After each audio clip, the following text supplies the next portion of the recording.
காரணம் வாய், தாழ்வு மனப்பான்மையான வார்த்தைகள், ஆண்டவருக்கு பிரிவில்லாத வார்த்தைகள், அவிசுவாசமான வார்த்தைகள். முதலாய் எரேமியாவை கர்த்தர் அவன் வாயை தொடுகிறார். ஸ்தோத்திரம். இரண்டாவது காரணம், ஏன் தோல்விக்கு முதல் காரணம் வாய், இரண்டாவது என்ன தெரியுமா? பயம். இரண்டாவது என்ன? பயம். இந்த 1ஆம் அதிகாரத்துல கர்த்தர் 2 இடத்துல பயப்படாத சொல்றாரு. ஒன்று 8ஆம் வசனம், ஒன்று அடுத்த 17ஆம் வசனம். 2 இடத்துல அவனை பயப்படாதுன்னு சொல்றாரு. கர்த்தருக்கு ஸ்தோத்திரம். பாருங்க, என்ன கவனிங்க, ஒரு விஷயம் சொல்ல போற பாருங்க, கவனிங்க. முதலாய் கர்த்தர் அவனை பயப்படாத என்று 8ஆம் வசனம் சொல்றாரு. எந்த வசனம் சொல்றாரு? 8ஆம் வசனத்தில் அவனை பார்த்து சொல்றாரு, நீ அவர்களுக்கு பயப்பட வேண்டாம். முதல் எரேமியாவுக்கு ஃபர்ஸ்ட் நீ பயப்படாத என்று கர்த்தர் சொல்றார். ஏன் அந்த வார்த்தையை கர்த்தர் அவன் உபயோகப்படுத்தினார் என்றார், அவனுக்குள்ள இருக்கிற பயம் இருக்கிறது என்று எப்படி அவர் கண்டுபிடிச்சாரு என்றால், அவன் வாய் வச்சுதான். வாய் சரியினால என்ன வந்துச்சுங்க? பயம் வந்தது. கர்த்தர் கண்டுபிடிச்சாரு. வாயின் வார்த்தையினால் தான் பயம், அவிசுவாசன வார்த்தையினால பயம். அவன் வாயை வைத்து முதலாக கர்த்தர் கண்டுபிடித்தது, என்கிட்ட பயம் இருக்குதுன்னு கண்டுபிடிச்சார். அவரோட வார்த்தை எப்படி இருக்க வேண்டும்? விசுவாசமாகவும் தைரியமான வார்த்தையா இருக்க வேண்டும். ஆமென், ஸ்தோத்திரம். பயம் முதல் காரணம் வாய். இரண்டாவது என்னங்க? பயம். பாருங்க, வசனம் படிங்க, 17ஆம் வசனம் படிங்க. அவர்கள் முகத்திற்கு முன்பாய் நீ அஞ்சாமல் இரு என்று சொல்றார் கர்த்தர். 17ஆம் வசனம் படிங்க. ஆகையால் நீ உன் அறையை கட்டிக்கொண்டு நின்று நான் உனக்கு கட்டளையிடுவதை எல்லாம் அவர்களுக்கு சொல். நான் உன்னை அவர்களுக்கு முன்பாக கலகம் பண்ணாதபடிக்கு நீ அவர்கள் முகத்துக்கு அஞ்சாதிரு. என்ன சொல்றாரு கடவுள்? அஞ்சாதிரு. என்ன சொல்றாரு? அஞ்சாதிரு. அப்படின்னு என்ன அர்த்தம்? பயப்படாதே.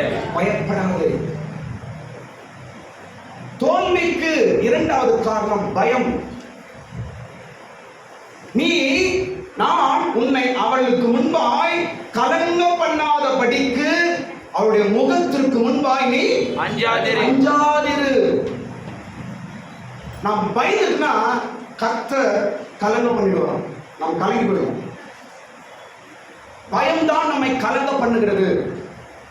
நீ கலங்க பண்ணாதபடிக்கு அவங்க முகத்திற்கு அஞ்சாது, முகத்திற்கு முன்பாய் அஞ்சாது. பயம்.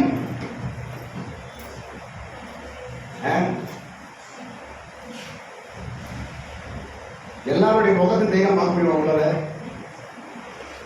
பாருங்க, எல்லாருடைய முகத்தையும் தெய்வம் பார்க்க முடியுமா?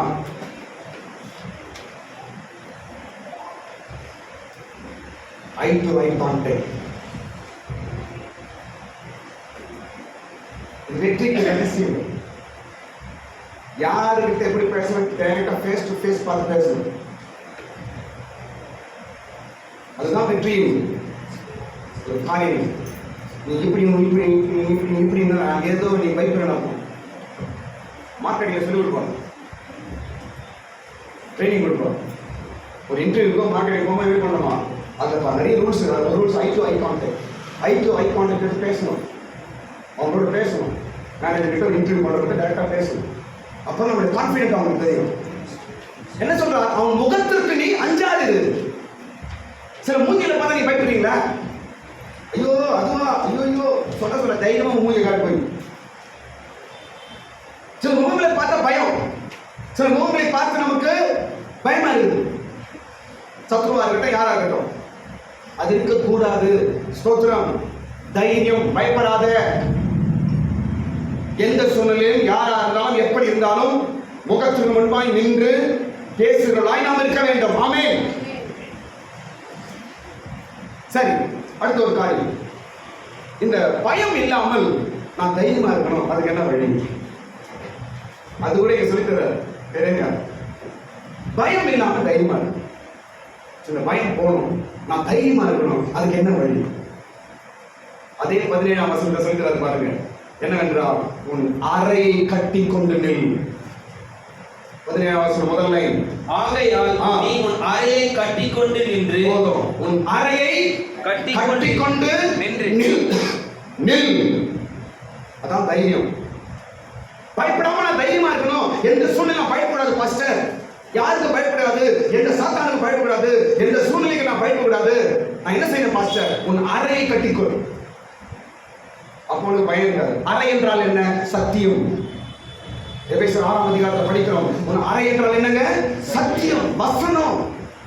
சத்திய வசனத்தை, பைபிள் வசனத்தை நீ கை கொண்டு நீ பைபிள் படிச்சாலே போதுங்க. எதுக்கு நீ பயப்படாத ஆளா மாறிடு. பைபிளை படிச்சு பாருங்க, பயமே இருக்காது உங்களுக்கு. பைபிள் நல்லா படிங்க, எதுக்கு நீங்க பயப்பட மாட்டீங்க. பயம் நீங்கும். எரேமியா பயப்படுறாரு. நான் சிறுபிள்ளையாச்சே, எனக்கு பயமா இருக்குது, நான் பேச தெரியாது என்று பயப்படுறாரு எரேமியா. கர்த்தர் சொல்றார், உன் அறையை கட்டிக்கொள். உடனே அவன் கட்டுறான், தைரியமா நிற்கிறான். ஆமென். தோல்வி காரணம் என்ன? பயம். பயத்தை நீக்கும்படிக்கு உன் கையில் இருக்கிற வேதம்.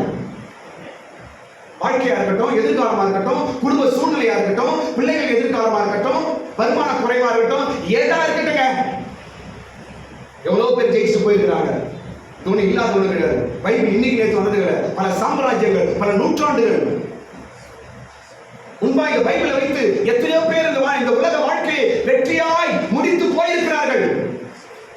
அதே வெற்றி இந்த பைபிள் நமக்கும் தரும். ஆமென் சொல்லு. ஹல்லேலூயா. இந்த வேதம் உனக்கு வெற்றியை கொடுக்கும். பைபிளை படிங்க, வேதம் படிங்க, நீங்கள் பயப்படாதவர்களாய் நீங்கள் மாறுவீர்கள். ஸ்தோத்திரம். கடைசி பகுதி நான் சொல்லி முடிக்கிறேன்.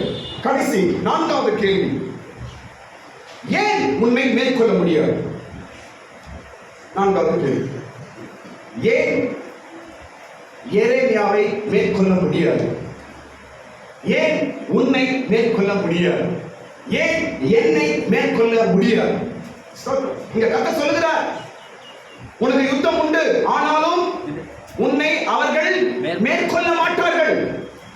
உன்னை அவர்கள் ஜெயிக்க மாட்டார்கள். ஏன் சொல்லுங்க? ஏன் எரேமியாவை ஜெயிக்க முடியாதா? 6 விஷயங்கள் நான் சொல்ல போகிறேன்.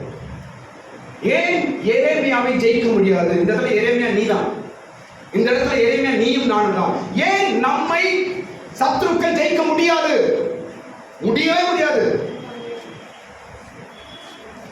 உலகமா இருக்கட்டும், மனுஷனா இருக்கட்டும், சாத்தானா இருக்கட்டும், பிரச்சனைகள், சோதனைகளா இருக்கட்டும், பரீட்சைகளா இருக்கட்டும், எந்த காரியங்களும் உன்னையும் என்னையும் ஜெயிக்கவே முடியாது.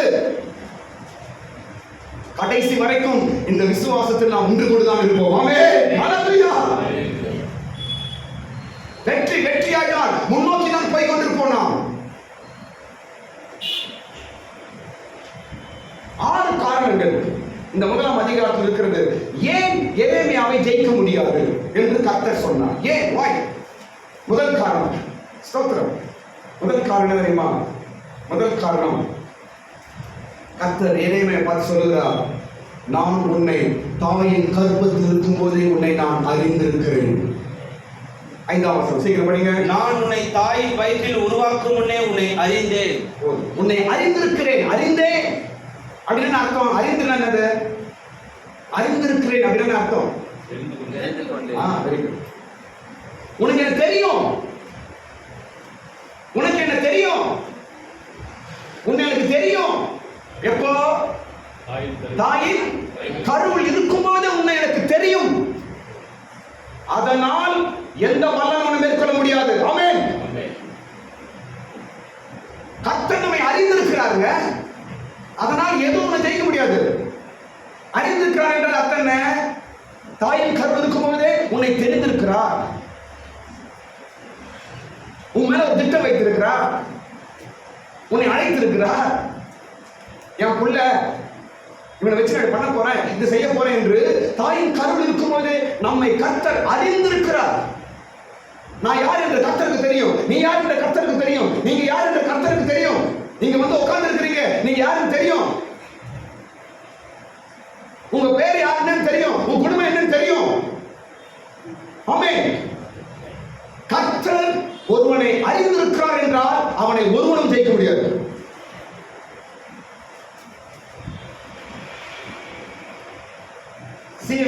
தெரியும் அப்படின்னு சொல்றேன். எனக்கு எவ்வளவு தைரியமா இருப்பாங்க. இதுக்கெல்லாம் பயப்படுவேன்.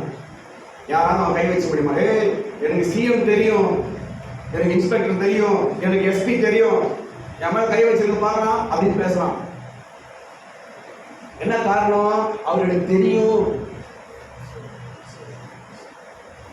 இங்க சாத்தான் ஏன் பயப்படுறான்? நீ இயேசுக்கு தெரியும், நீ யாருன்னு தெரியும், நீ அவளோட புள்ள, இன்னாருடைய புள்ள என்று அவனுக்கு தெரியும். அதனால் சத்ரு மேற்கொள்ள முடியாது. நீங்க இந்த வார்த்தையை தைரியமா நீங்க மனதில் வைத்துக் கொண்டு போங்க. சோ தம்பி உட்கார். கர்த்தர் என்னை அறிந்திருக்கிறார், அதனால் யாரும் என்னை ஜெயிக்க முடியாது. எல்லாரும் சொல்லுங்க ஒரு முறை அந்த வார்த்தையை. கர்த்தர் என்னை அறிந்திருக்கிறார். கண்ணு மூடி ஒரு நிமிஷம். இது இல்லைன்னா ஒரு விசுவாச அறிக்கை. கர்த்தர் என்னை அறிந்திருக்கிறார். எல்லாம் சொல்லுங்க. அறிந்திருக்கிறார். என்னை ஒரு வல்லமையை மேற்கொள்ள முடியாது. ஒரு வல்லமையை மேற்கொள்ள முடியாது. கர்த்தர் என்னை அறிந்திருக்கிறார். என்னை அறிந்திருக்கிறார். யாரும் என்னை மேற்கொள்ள முடியாது. என்னை மேற்கொள்ள முடியாது. ஏதோ ஒரு அனாதை கிடையாது, ஏதோ ஒண்ணும் தெரியாத அல்ல, ஏதோ ஒன்றுக்கு உதவாத அல்ல, ஏதோ அட்ரஸ் இல்லாத அல்ல. நீ மனுஷனுக்கு முன்பாய் நீ ஒண்ணும் தெரியாத ஒரு அனாதையை போல இருக்கிறான். ஆனால் வானத்தின் பூமியை உண்டாக்கின கர்த்தருடைய பிள்ளை நீ. உன்னை நன்றாக அறிந்திருக்கிறார். ஏதோ பூமியில பிறந்தவனே நான் ஃப்ரெண்ட் நம்ம நினைக்கிறோம். இல்ல, தாயின் கருவில் இருக்கும் பொழுது நீ யார் என்று கர்த்தருக்கு தெரியும். அப்பயே பேர் வச்சாரு, என் புள்ள. அப்ப எப்படிங்க உன்னை ஜெயிக்க முடியும்? யார் உன்னை ஜெயிக்க முடியும்? எந்த மனுஷன் உன்னை ஜெயிக்க முடியும்? எந்த பிரச்சனை உன்னை ஜெயிக்க முடியும்? ஒருபோதும் ஜெயிக்க முடியாது. கர்த்தர் உன்னை அறிந்திருக்கிறார். உன்னை உள்ளங்கையில் வைத்து நான் வரைந்திருக்கிறேன். உன்னை தொடுகிறவன் என் கண்மணியை தொடுகிறான். இதெல்லாம் கர்த்தர் சொல்கிறார். ஏனென்றால் நம்ம தெரிஞ்சிருக்கிறாரு. உலக தோற்றம் உருவாகும் முன்னே என்னை அவர் தெரிந்து கொண்டிருக்கிறார். இது என் பிள்ளை இப்படி வரும், இப்படி நடத்துவேன், இவங்க குடும்பம் இப்படி இருக்கும், இவங்க இப்படி இருப்பாங்க, இவங்க எதிர்காலம் இப்படி இருக்கும், இவங்க என்னை பின்பற்றுவாங்க, இவங்க மூலமா எனக்கு இப்படி காரியங்கள் நடக்கும் என்று கர்த்தர் முன்கூட்டியே உன்னை குறித்து நினைத்து தீர்மானித்து வைத்திருக்கிறார். அதனால யாராவது ஜெயிக்க முடியுமா? அவளை சீக்கிரம் முடியவே முடியாது. ஏனென்றால் தேவ திட்டம் நம் எனக்குள்ள இருக்கிறது. எதுவும் என்னை ஜெயிக்க முடியாது. கர்த்தர் உன்னை அறிந்திருக்கிறார், உன்னை தெரிந்திருக்கிறார். இரண்டாவது காரியம் சீக்கிரம் போய். இரண்டாவது காரியம் என்ன தெரியுமா? இரண்டாவது காரியம், ஏன் எரேமியாவை ஜெயிக்க முடியாது, ஏன் உன்னை ஜெயிக்க முடியாது என்பதற்கு இரண்டாவது காரணம் என்ன தெரியுமா? ஸ்தோத்திரம். கர்த்தர் என்னை பரிசுத்தம் பண்ணி இருக்கிறார். ஆமென். அதே வசனத்துல கீழே படிங்க. அதே வசனத்துல நீ கர்ப்பத்தில் கர்ப்பத்திலிருந்து வெளிப்படும் முன்னே நான் உன்னை பரிசுத்தம் பண்ணி இருக்கிறேன். அதனால் ஒருவனும் உன்னை மேற்கொள்ள முடியாது. பரிசுத்தம் பண்ணியிருக்கிறார் கர்த்தர் நம்மை. ஆமென். பரிசுத்தம் பண்ணியிருக்கிறாங்க, சும்மா கிடையாதுங்க. தாயின் கருவில் பிறக்கும் போதெல்லாம் பாவியான பிறக்கிறான். கடவுள் நம்மை பரிசுத்தம் பண்ணியிருக்கிறார், பரிசுத்தம் பண்ணி வைத்திருக்கிறார். ஏன் பரிசுத்தம் பண்ணியிருக்கிறாரு? கவனிங்க, ஏன் பரிசுத்தம் பண்ணியிருக்கிறாரு? நம்மை உபயோகப்படுத்தும்படி. ஒரு பொருளை நம்ம ஏன் சுத்தம் பண்றோம்? அதை யூஸ் பண்றதுக்காக. நீ உபயோகப்பட போற பொருள், கடவுளுடைய வீட்டில் இருக்கிற பொருள், கடவுள் கையில் இருக்கிற பொருள், நீ சுத்தம் பண்ணி உன்னை கடவுள் வச்சிருக்கிறார். எதுக்காக? உன்னை உபயோகப்படுத்தும்படிக்காக. உன்னை யூஸ் பண்ற ஒரு பொருளா வச்சிருக்கிறாரு. எப்படி உன்னை சத்துருவை ஜெயிப்பாங்க? எப்படி கடவுள் விட்டுருவாரு? நீ கடவுள் கையில் இருக்கிற உபயோகப்படுகிற ஒரு பாத்திரம். சுத்தம் பண்ணி வச்சிருக்கிறார் கர்த்தர் உன்னை. நான் சுத்தம் பண்ணி கழுவி வச்சு அந்த பாத்திரத்தை யார் எடுத்தது? ஏன் எடுத்து? நான் கழுவி வச்சிருக்கிறேன், நான் அதை எடுத்துட்டு போனோம். இப்படிலாம் வீட்டில் பேசுறோம். ஒரு டிஃபன் பாக்ஸ் இருக்குது, நான் சாப்பாடு கழுவி நான் ஆஃபீஸ்க்கு போனோம், அதுக்கு முன்னாடி நம்ம என்ன செய்யறாங்க? கழுவி ரெடி பண்ணி வைக்கிறோம். எதுக்காக? எடுத்து போறேன். ஸ்தோத்திரம். இன்றைக்கு கர்த்தர் உன்னோடு கூட பேசுகிறார். உன்னை பரிசுத்தம் பண்ணி வைத்திருக்கிறார். என்ன என்றால் சீக்கிரத்தில் உன்னை கர்த்தர் உபயோகப்படுத்துவாராங்க. யாருமே உங்களை ஜெயிக்கிறது? ஒருத்தரோட ஜெயிக்க முடியாது. ஒருவனும் மேற்கொள்ள மாட்டான். என்ன ஆயிடுமோ, ஏதாயிடுமோ, தோற்றுவேனா, வெக்கப்பட்டுருவனா என் குடும்பம் இப்படி ஆயிடுமா, என் பிள்ளைங்க இப்படி ஆயிடணும், இவ்வளவு பிரயாசப்படுகிறேனே, நான் படுற கஷ்டம் வீணா போயிடுமா? ஒருபோதும் போகாது. நீ பேசுற வார்த்தையே சரியில்லை. நீ சொல்ற வார்த்தை அல்ல, தேவன் தீர்மானத்தை தான் நடக்கும். நாம எல்லாம் பயத்தை குறித்தும் ஃபெயிலை குறித்து நாம் பேசுறோம். அதல்ல, தேவன் வேற மாதிரி வச்சிருக்கிறார். அவர் நம்மை நான் பரிசுத்தம் பண்ணியிருக்கிறேன். பரிசுத்தம் பண்ணப்பட்ட பாத்திரம் நீயும் நானும். எப்படி பரிசுத்தப்படுத்துறாரு? இயேசுவின் ரத்தத்தினால. கையை தட்டுங்க, கையில தட்டுங்க. இயேசுவின் ரத்தத்தினால நீயும் நானும் பரிசுத்தமாக்கப்பட்ட ஒரு பாத்திரம். எப்படி உன்னை ஜெயிக்க முடியும்? முடியாது. ஒருவனும் உன்னை ஜெயிக்க முடியாது. எந்த வல்லமை உன்னை ஜெயிக்க முடியாது. நீ இயேசுவின் ரத்தத்தினால பரிசுத்தமாக்கப்பட்டிருக்கிற ஒரு பாத்திரம்.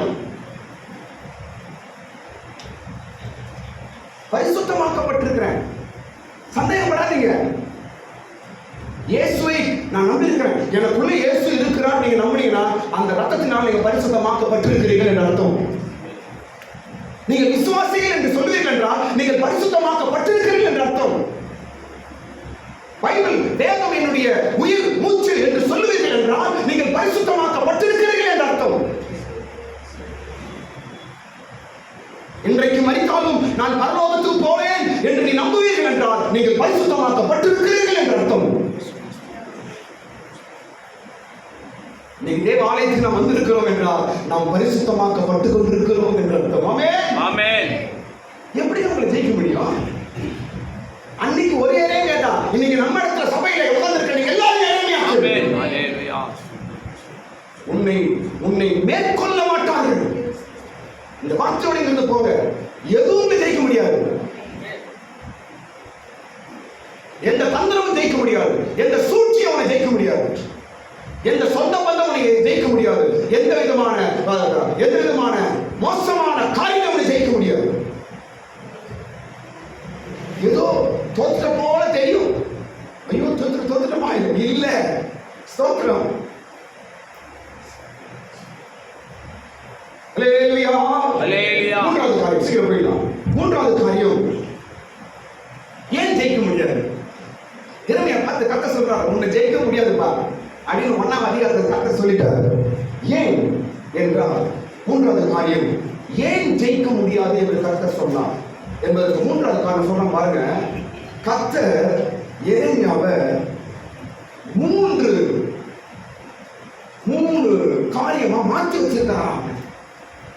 3 காரியமாய் மாற்றி வைத்திருக்கிறார். ஒன்று அரணான பட்டணமாக மாற்றிருக்கிறாரு. இரண்டாவது இரும்பு தூணாக மாற்றிருக்கிறாரு. மூன்றாவது வெண்கல அலங்கமாக மாற்றிருக்கிறாரு. எப்படிப்பா அவனை ஜெயிக்க முடியும்? படிங்க 18ஆம் வசனம் கீழ் லைன். இன்றைய தினம் அரணிப்பான பட்டணமும் இரும்பு தூணும் வெண்கல அலங்கமும் ஆக்கினேன். ஆமென். யார? எரேமியாவை. என்ன உண்மைதான். இந்த இடத்துல எரேமியா இடத்துல உங்களை வச்சு நான் பேசுறேன். ஏன் உங்களை ஜெயிக்க முடியாது? கர்த்தர் சொல்றார், உன்னை யாரும் மேற்கொள்ளவே முடியாது என்று கர்த்தர் பேசுகிறார்.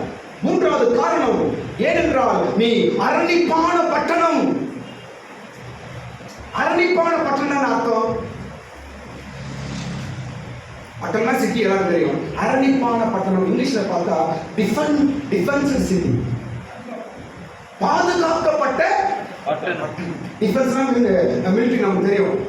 அப்போ டிஃபென்ஸ் என்ன பண்ணுமா, சுற்றி இருக்கிற ஒரு பட்டணம் போல நான் உன்னை வச்சிருக்கிறேன்ப்பா. யாருப்பா உன்னை ஜெயிக்க முடியும்? ஆமென். நீ டிஃபென்ஸ் சிட்டி. நான் உன்னை ஒரு பட்டணம் போல வச்சிருக்கிறேன். உன்னை ஜெயிக்க முடியாது யாரும். ஒரு சிட்டி சுத்தி மிலிட்டரி நிக்கிறாங்க, ஆயுதத்தோடு டேங்கோட நிக்கிறாங்க சுத்தி. அந்த சிட்டி, அந்த பட்டணத்துக்கு யாராவது வர முடியுமா? அதுதான் நீ. உன்னை சுற்றிலும் ஆண்டவர் பல கோடி தூதர்களை வைத்திருக்கிறார், ஆர்மி வைத்திருக்கிறார். ஒருவன் உன்னை ஜெயிக்க முடியாது. ஆமென் சொல்லு. ஹல்லேலூயா. நீ டிஃபென்சிவ் சிட்டி, உன்னை ஜெயிக்க முடியாது. ஸ்தோத்திரம். இரண்டாவது காரணம், இரண்டாவது என்னன்னா, இரும்பு தூணா வச்சுக்கிறேன்ப்பா நான் உன்னை. ஆமென். என்ன வச்சிருக்கிறா? இரும்பு தூண். இரும்பு தூண். இரும்பு தூணை யாராவது ஜெயிக்க முடியுமா? அது மேல மோதிரம் நசிடுவான். அதை அடிக்கிறவன் கை ஒடியும், அதை எட்டி உதைக்கிறவன் கால் ஒடியும், அதை மேல முற்றுவான் தலை ஒடியும், அதை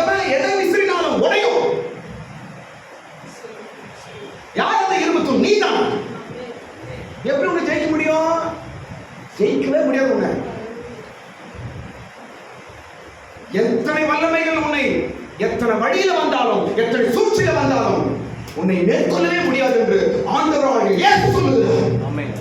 இன்றைக்கு கர்த்தர் சொல்லுகிறார், உன்னை மேற்கொள்ள மாட்டார்கள். நீங்க எதுக்கு பயப்படாதீங்க, எந்த பிரச்சனைக்கு பயப்படாதீங்க, எந்த சூழ்நிலைக்கு பயப்படாதீங்க. ஸ்தோத்திரம். இந்த 6 காரணம் எரேமியாவுக்கு இருந்தது போல எனக்கும் இருக்கிறது. என்னையும் தேவன் அழைத்தார்.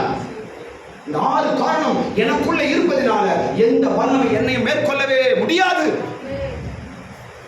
அடுத்தது 3வது என்ன? வெண்கல அலங்கமாக்கி இருக்கிறேன் உன்னை. 3வது என்ன?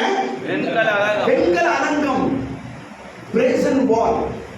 வெண்கல அலங்கம் என்றால் மதில். நம்ம எப்படி வச்சிருக்கிறானா? வெண்கல காம்பவுண்ட். வெண்கலத்துல காம்பவுண்ட் எப்படி இருக்காது? நீங்க ஜெயிலுக்கு காம்பவுண்ட் கட்டுறாங்க, 10-11 அடி கட்டுறாங்க. அதே யாரால் தாங்க முடியும். ஆனா கர்த்தர் நம்மை அப்படி வச்சிருக்கிறார். எப்படி? வெண்கலத்திலே. நீ ஒரு வெண்கல காம்பவுண்ட், நீ ஒரு வெண்கல சுவர். யாரும் இதை பண்ண முடியுமா? மனுஷன் கட்ட செவரை யாரும் வந்து பண்ண முடியல. நீ தேவனுடைய சுவர், நீ தேவனுடைய மதில், நீ கடவுளுடைய வெண்கல சுவர் மதில். உன்னை ஜெயிக்க முடியுமா? முடியவே முடியாது. ஸ்தோத்திரம். என்னை யாரும் ஜெயிக்க முடியாது, என்னை யாரும் மேற்கொள்ள முடியாது.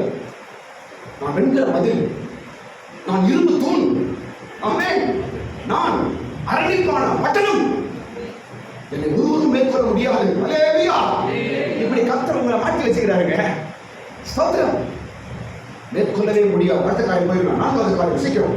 4வது காரியம் ஏன் மேற்கொள்ள முடியாது?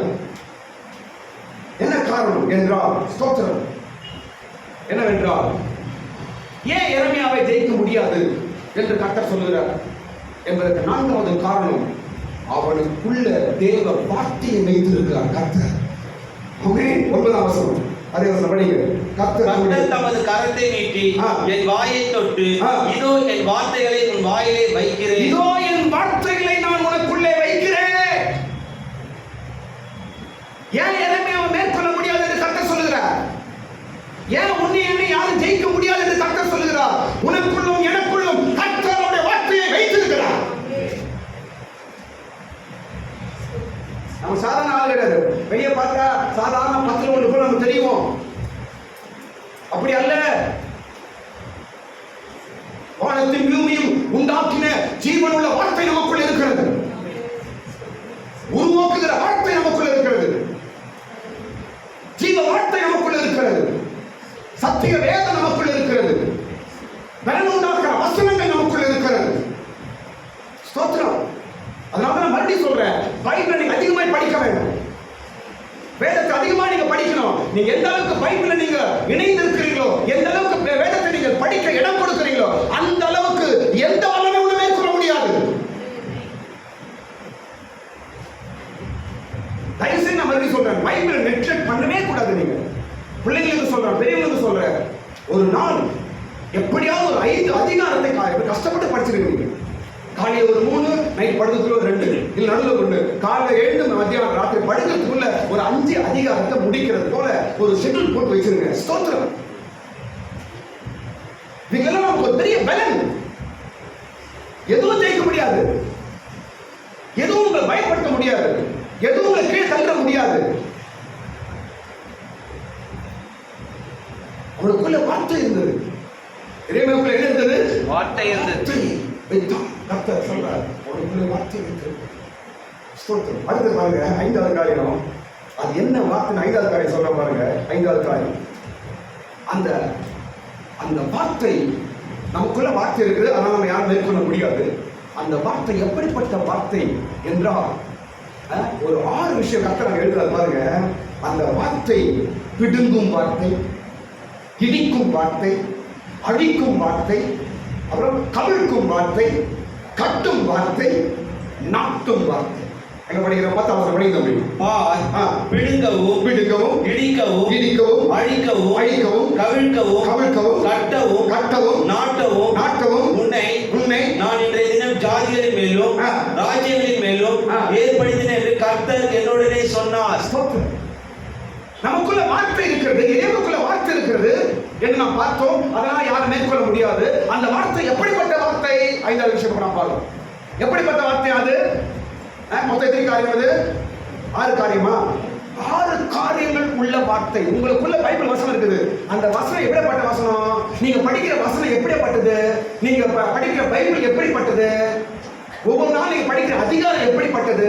சாதாரணமா நீ கடந்து போயிடக்கூடாது. அந்த நீங்க படிக்கிற வசனத்துக்கு என்ன வல்லமை இருக்கிறது? நீங்க 6 வல்லமை சொல்லப்படுது பாருங்க. உன் கையில் இருக்கிற பைபிளை நீ படிக்கிற, அது என்ன செய்யுது? 6 காரியங்களை செய்கிறது. அப்படி ஒரு வார்த்தை உனக்குள்ள இருக்கிறது. எப்படி உன்னை ஜெயிக்க முடியும்? அவளை ஈஸியா உங்களை ஜெயிக்க முடியாதுங்க. அவளை ஈஸியா யாரும் உங்களை தள்ளிட முடியாது. அவளை ஈஸியா உங்க குடும்பத்தை யாரும் கெடுத்துட முடியாது. அவளை ஈஸியா உங்க பிள்ளைங்களை யாரும் கீழே தள்ளிட முடியாது. அவளை ஈஸியா உங்க குடும்பத்தை யாரும் அழிக்க முடியாது. ஸ்தோத்திரம். நமக்குள்ள தேவ வார்த்தை இருக்கிறது. எப்படிப்பட்ட வார்த்தை? முதல் வார்த்தை என்ன செய்யும்? அந்த வார்த்தை விடுங்கும். எந்த வசனம் அது? 10ஆம் வசனம். முதல் காரியம் அந்த வார்த்தை என்ன செய்யுமா? விடுங்கும். விடுங்கும். ஸ்தோத்திரம். குடிக்கி போடுறோம். உனக்கு விரோதமாய் வருகிற எல்லா ஆயுதங்களும் என்ன செய்யாது? விடுங்கும். உனக்குள்ள இருக்கிற வசனம், நீ படிக்கிற பைபிள், நீ கேட்கிற பிரசங்கம், உன்னுடைய வாக்கு தத்துவம், ஒவ்வொரு நாளும் கடவுள் கொடுக்கிற வசனம் என்ன செய்யும்? புதுவாது. ஆமென். சும்மா நான் பேசுறோம். இது பெரிய புடிங்கிய என்ன பேசுறான்? ஆமா, இது பெரிய புடிங்கி. ஆமா, நான் இல்லை, என் கொடுக்கிற வசனம் புடுங்கும். என்ன செய்யும்? புடுங்கும். ஆமென். புடிங்கி காட்டுறப்பா அப்படின்னு சொல்ல தப்பே கிடையாது. பைபிள் இது பெரிய புடிங்கி. ஆமா, நான் புடிங்கிட்டான். நான் இல்ல, என் கொடுக்கிற பைபிள் புடுங்கும். ஸ்தோத்திரம். 2வது காரியம் என்ன செய்யுமா? இடிக்கும். என்ன செய்யும்? இடிக்கும். ஸ்தோத்திரம். உனக்கு விரோதமாக, குடும்பத்துக்கு விரோதமாய் எழும்புகிற எல்லா வல்லமைகளையும், எழும்புகிற எல்லா தீய சக்திகளையும் என்ன செய்யாது? இடிக்கும். அப்படி ஒரு வார்த்தை உங்களுக்குள்ள கடவுள் வச்சிருக்கிறாரு. எப்படிங்க சாதாரண ஜெயிக்க முடியும்? எப்படி ஜெயிக்க முடியும்? நான் சொல்றேன், கவனிங்க. நீ உலகத்துல இஸ்ரேலை ஜெயிக்கிறதுக்கு உலக நாடுகள் தத்தளிக்குது. அப்படி யார் ஜெயிக்கிறதுக்கு? இஸ்ரேல் நாட்டை நீ ஜெயிக்கிறதுக்கு உலக நாடுகள் என்ன ஆகுது? தத்தளிக்கிறான். எப்படியாவது இஸ்ரேலை ஜெயிக்கணும்டா, எப்படியாவது ஒரு பாடம் கத்து கொடுக்கணும்டா, எப்படியாவது இஸ்ரேலை கீழே தள்ளணும்டா அப்படின்னு சுத்தி சுத்தி பிளான் பண்றாங்க. அவனுக்கு தான் கீழே உள்ள. இப்ப ஈரானுக்கு இஸ்ரேலுக்கு அடி நடக்குது. இஸ்ரேல் வாங்கி கொடுத்துருக்குது. சோத்ரா. நான் ஏன் சொல்றேன்னா, ஒரு எழுத்து பிரகாரமா ஒரு வாக்கு தத்துவம் ஒரு பட்டணத்துக்கே ஆண்டவர் இந்த ஆட்டம் காட்டுறாருன்னா, நீ நானும் அவருடைய ரத்தத்தை கொடுத்து வாங்கப்பட்டவர்கள். கையை தட்டுங்க, கையை தட்டுங்க. நீங்களும் நானும் அவருடைய ஜீவனை கொடுத்து வாங்கப்பட்டவர்கள். நமக்காக தேவன் எப்படி யுத்தம் செய்வார்? அந்த யுத்தத்தை காட்டிலும் உனக்காக தேவன் செய்யும் யுத்தம் பல மடங்கு பெருசா இருக்கும். எப்படி உங்களுக்கு ஜெயிக்க முடியும்? முடியாது. ஸ்தோத்திரம். உனக்குள்ள இருக்கிற தேவ வார்த்தை என்ன செய்யும்? இடிக்கும். 3வது என்ன செய்யும்? அது அழிக்கும். 3வது என்ன செய்யும்? அழிக்கும். அழிக்கும் வார்த்தை நமக்குள்ள இருக்குது. அழிச்சிரும். ஸ்தோத்திரம். உன் குடும்பத்தில் ஒழுங்குறமா எழுப்பி வருகிற எல்லா வல்லமைகள் அழிக்கும்படிக்கு, கெடுக்கும்படிக்கு, உன் குடும்பத்தை கீழே தள்ளும்படிக்கு, உன் பிள்ளைகளை வளர செய்யும்படிக்கு, உன் ஆசீர்வாதத்தை ஏதாவது செய்வேன் என்று எழுப்பி வருகிற வல்லமை என்ன செய்யும்? அழிக்கும். இது எனக்குள்ள இருக்கும் தேவ வார்த்தை. சொல்லுங்க, எனக்குள்ள இருக்கும் தேவ வார்த்தை. உங்களுக்குள்ள இருக்கிற தேவ வார்த்தை அழிக்கக்கூடியது. ஸ்தோத்திரம். சாதாரண ஆளுகளை நம்ம அடுத்த காரியம் 4வது கவிழ்த்து போடும். ஸ்தோத்திரம். என்ன தெரியுமா? கவிழ்க்கும். கவிழ்த்து போட்டுருவோம். எல்லாத்தையும் கவிழ்த்து போட்டுரும். உனக்கு விரோதமாய் எழுதி காய்கிற எல்லாவற்றையும் கவிழ்த்து போட தலைகளா போனையும் பண்ணி போடுறோம். ஸ்தோத்திரம். பயப்படாதீங்க. கவிழ்த்து போடும் வார்த்தை உனக்குள்ள இருக்கிறது. அடுத்து பாருங்க. இப்பதான் 2 காரியம்னா நல்ல காரியம். இது வரைக்கும் 4 காரியம் வந்து அழிக்கக்கூடியது, 2 காரியம் கட்டக்கூடியது. மொத்தம் 6. அடுத்து படிங்க. கட்டவும். நமக்குள்ள வார்த்தை நம்மை கட்டும். இதெல்லாம் எரேமியாக்குள்ள வச்சிருக்கிறார். இப்படிப்பட்ட வார்த்தை நான் உனக்குள்ள வச்சுக்கிறேன்ப்பா, உன்னை யாரும் மேற்கொள்ள முடியாது. கர்த்தர் சொன்னார், உங்களுக்குள்ள இருக்கிற வார்த்தை கட்டும், குடும்பத்தை கட்டும், உன்னை கட்டும், உன் பிள்ளைகளை கட்டும். இடிந்து போயிருக்கிறா, அதை மறுபடியும் கட்டும். உன் வீட்டை கட்டும், உன் பாடங்களை கட்டும், உன் சமாதானத்தை கட்டும், உன் ஆசீர்வாதத்தை கட்டும், உன் நிம்மதியை கட்டும், உன் ஹெல்த்தை கட்டும். கட்டக்கூடியது எனக்குள்ள இருக்கிற தேவ வார்த்தை. அடுத்த காரியம், கடைசி காரியம், நாட்டும். என்ன செய்யாது? நாட்டும். எதுக்கு நாட்டுறோம்? எதுக்கு செடியை நாட்டம்? எதுக்கு? துன்பதற்கு. வேத வசனம் நம்முடைய ஆசீர்வாதங்களை நாட்டி துலுக்க வைக்கும். நாட்டும். ஸ்தோத்திரம். நாட்டும் என்றால் உருவாக்கும். விழுந்து போயிருக்கிறதா, புடுங்கப்பட்டிருக்கிறதா, தேவனுடைய வார்த்தையுடைய மறுபடியும் நாட்டும். மறுபடியும் நாட்டக்கூடியது, துலுக்க வைக்கக்கூடியது. இப்படி பலமுள்ள வார்த்தை எரேமியாவுக்குள் இருக்கிறது. அதனால் எரேமியாவை ஒருவரும் மேற்கொள்ள முடியாது என்று கர்த்தர் சொன்னார். அடுத்த காரியம், எந்த காரியம்? கடைசி காரியமா? ஆறாவது காரியம், கடைசி காரியம். ஏன் எரேமியாவை ஜெயிக்க முடியாது? ஏன் எரேமியாவை மேற்கொள்ள முடியாது என்று கர்த்தர் சொன்னார்? கடைசி வார்த்தை ஏன் என்றால், அவனுடைய தரிசனம் சரியாய் இருந்தது. சொல்லுங்க. தரிசனம் சரியாய், அவனுடைய தரிசனம் சரியா இருந்தது. அதனால் கர்த்தர் சொன்னார், அவனை யாரும் ஜெயிக்க முடியாது. எதை வச்சு சொல்லலாம் தரிசனம் சரியா இருக்குன்னு? கர்த்தர் ரெண்டு இடத்துல எரேமியாவை கேட்கிறார், நீ என்னத்தை பார்க்கிற, என்னத்தை பார்க்கிற? ரெண்டு வாட்டி கேட்கிறார். 11ஆம் வசனம் சீக்கிரம் படிங்க. இன்னும் கர்த்தருடைய வார்த்தை எனக்கு உண்டாகி, அவர் எரேமியாவே நீ என்னத்தை காண்கிறாய் என்று கேட்டார். வாதுமை மரத்தின் கிளையை காண்கிறேன் என்றார். அடுத்து 13ஆம் வசனத்துல என்னத்தை காண்கிறார்? கர்த்தருடைய வார்த்தை இரண்டாம் தரம் எனக்கு உண்டாகி, அவர் நீ காண்கிறது என்ன என்று கேட்டார். பொங்குகிற பானையை காண்கிறேன். அது ரெண்டு இடத்துல கடவுள் அவனை கேட்கிறார், என்ன பார்க்கிற, என்ன பார்க்கிறேன், என்ன பார்க்கிறாய், என்ன பார்க்கிறாய் என்று கேட்கிறார் கடவுள். ஸ்தோத்திரம். அப்போ ஒரு இடத்துல நானு வாதுமை மரத்தை பார்க்கிறேன் என்று சொல்றான், இன்னொரு இடத்துல பொங்குகிற ஒரு பானையை பார்க்கிறேன் என்று சொல்றான். ரெண்டுத்தையும் கேட்டு கர்த்தர் சொல்றார் 12ஆம் வசனத்துல நீ கண்டது சரி என்று சொல்றார். 12ஆம் வசனம் படிங்க. அப்பொழுது கர்த்தர் நீ கண்டது சரியே, என் வார்த்தையை தீவிரமாய் நிறைவேற்றுவேன் என்றார். அவன் தரிசனம் சரியா இருந்தது. கர்த்தர் செக் பண்றார், என்ன பார்க்கிற? வாது மரத்தை பார்த்தியா? சரி. என்ன பார்க்கிற? பொங்குகிற பானையை பார்க்கிறியா? சரி. நம் தரிசனங்கள் சரியா இருந்தா நம்ம யாரும் ஜெயிக்க முடியாது. இங்க எரேமியா பார்க்கிறது கடவுள் சொன்னார் சரியா பார்க்கலாம், கரெக்ட். அவன் பார்க்கிறது கரெக்ட், அவன் பார்க்கிறது சரி என்று கர்த்தர் சொன்னார். இன்றைக்கு நீயும் நானும் பார்ப்பது என்ன? இன்னைக்கு நம்முடைய தரிசனம் என்ன? நம்முடைய கோல், நம்முடைய விசுவாச ஸ்பிரிச்சுவல் கோல்,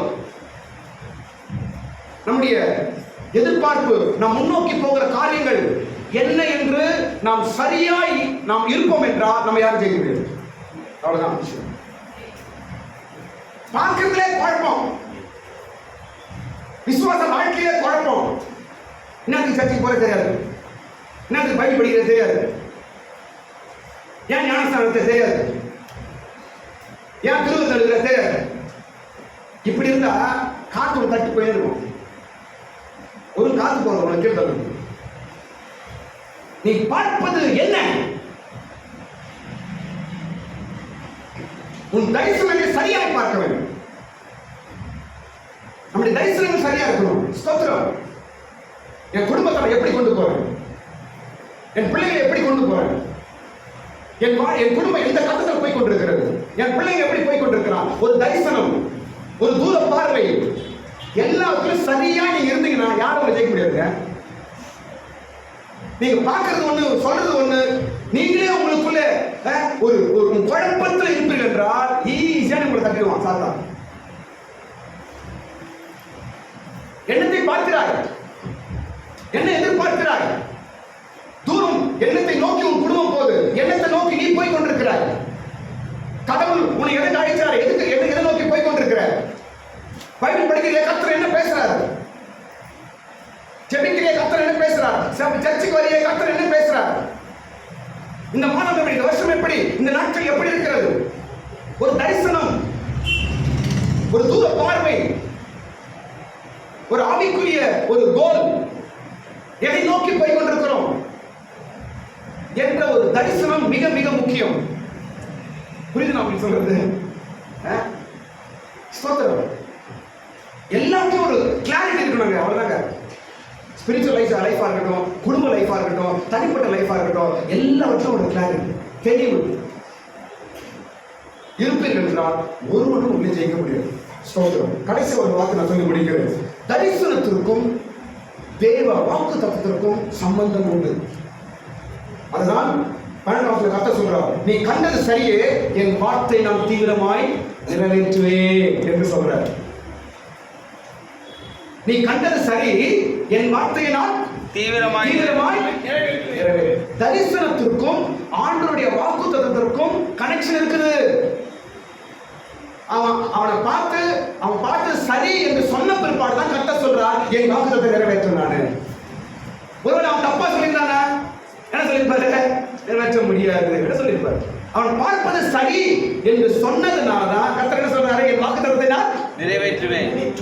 பாருங்க, எனக்கு கவனிங்க, நீங்க சரியான ஒரு கோலோடு, சரியான ஒரு தரிசனத்தோடு, சரியான ஒரு ஆம்பிஷனோடு உங்க குடும்பமா இருக்கட்டும், ஸ்பிரிச்சுவல் லைஃப் ஆகட்டும் போய்கொண்டே இருக்கும் என்றால் தேவன் கொடுத்த வாக்குத்தத்தம் சரியா நிறைவேற்று வராங்க. உனக்குள்ளே குழப்பம், அண்டர்ஸ்டாண்டிங் இல்ல, குடும்பத்துல எனக்கு தெளிவு கிடையாது, பிள்ளைங்க வாழ்க்கையா இருக்கட்டும், ஸ்பிரிச்சுவலா இருக்கட்டும், எதிலும் தெளிவு இல்லை என்றால் ஆண்டுடைய வாக்குத்தத்தம் எப்படி நிறைவேற்றுவார்? அவரு இவனே தெளிவில்லாம இருக்கிறான், இவனை எப்படி நான் பிளஸ் பண்றது, இவனே தெளிவில்லாம இருக்கிறான், இவனுக்கு எப்படி என் வார்த்தையை கொடுக்கிறது என்று ஆண்டவர் சொல்லுவார். ஆமென். ஸ்தோத்திரம். நான் இதோட முடிக்கிறேன். ஏன் எரேமியாவை மேற்கொள்ள முடியாது என்று கர்த்தர் சொன்னார்? 6 விதமான காரியங்கள். ஸ்தோத்திரம். எல்லாரும் கண்களை மூடுங்க. உன்னை மேற்கொள்ள மாட்டார்கள். அவருடைய வாக்குத்தத்தம் உன்னை மேற்கொள்ள மாட்டார்கள். ஒருவனும் உன்னை மேற்கொள்ள முடியாது. ஸ்தோத்திரம். ஏன் யுத்தம் என்று பார்த்தோம், வெற்றி பெறுவதற்கு அடையாளம் என்ன என்று பார்த்தோம்.